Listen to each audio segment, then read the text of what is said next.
Petrol मुस्तकिल पाकिस्तान में महंगा हो रहा है, लेकिन इसके बावजूद हम ये देख रहे हैं कि पिछले एक साल में गाड़ियों की सेल में बहुत बड़ी हद तक इजाफा हुआ है और ये ऑलमोस्ट कोई 40% का इजाफा रिकॉर्ड हुआ है। अब क्या पाकिस्तान में एक साल में गाड़ियां लाखों रुपए सस्ती हो गई हैं? तो ऐसा बिल्कुल भी नहीं हुआ। तो आखिर एक साल में अचानक ये पैसा लोगों के पास कहाँ से आ गया? क्या वाकई मईशत संभल रही है, या फिर लोगों का लाइफस्टाइल बेहतर हो रहा है, या फिर ये एक बहुत ही मखसूस तबका ही इस वक्त ग्रो कर रहा है पाकिस्तान में? पाकिस्तान ऑटोमोटिव मैन्युफैक्चरर एसोसिएशन के ताज़ा नंबर सामने आए हैं और इन फिगर्स के मुताबिक माली साल जो पिछला गुजरा है उसमें पूरे मुल्क में 1,55,631 गाड़ियां फरोख्त हुई हैं, जो गुज़िश्ता माली साल के मुकाबले में 39% ज़्यादा हैं। अगर हम 660 सीसी यानी सबसे छोटी गाड़ियां और 800 सीसी और 1000 सीसी की गाड़ियों की सूरत-ए-हाल देखें तो एक साल पहले इनकी कीमत मुसलसल बढ़ रही थी, लेकिन अब सूरत-ए-हाल बिल्कुल बदल चुकी है। कई 660 सीसी जापानी इंपोर्टेड गाड़ियों की कीमतों में लाखों रुपए की कमी भी देखी गई है। 800 सीसी कैटेगरी में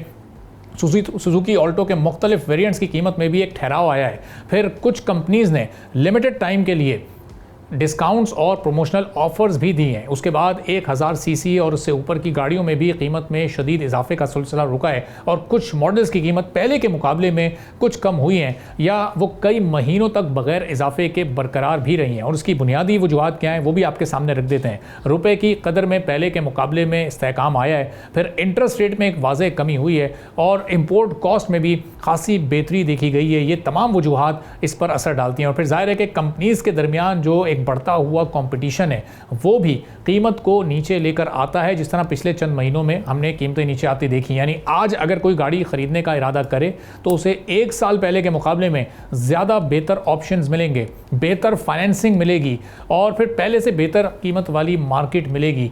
बैंक्स ने भी ऑटो फाइनेंसिंग को काफ़ी हद तक पहले के मुकाबले में आसान बनाया है। इंटरेस्ट रेट कम होने से माहाना इंस्टॉलमेंट्स में वाज़ेह कमी आई है, जिससे बहुत से लोगों ने गाड़ी खरीदने का फैसला भी किया है। फिर नई और हाइब्रिड इलेक्ट्रिक गाड़ियों के मुख्तलिफ ऑप्शंस के साथ मुख्तलिफ कंपनीज़ ने कई नए मॉडल्स भी मुतारिफ कराए हैं, जिससे मार्केट में मुकाबला मज़ीद बढ़ा है और ख़रीदारों के पास फिर ज़्यादा बेहतर चॉइस आ गई है। तो ये तो बिल्कुल वाज़ेह नज़र आ रहा है कि गाड़ी ख़रीदने वालों की क़ुव्वत ख़रीद किसी हद तक ज़रूर बेहतर हुई है, मगर ये बहुत हद तक मिडिल क्लास से अपर मिडिल क्लास तक महदूद है।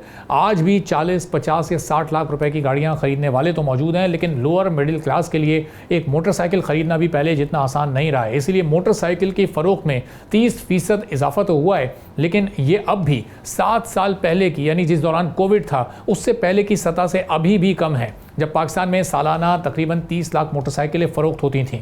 तो इसका मतलब है कि आम आदमी की माली मुश्किलात मुकम्मल तौर पर ख़त्म नहीं हुई।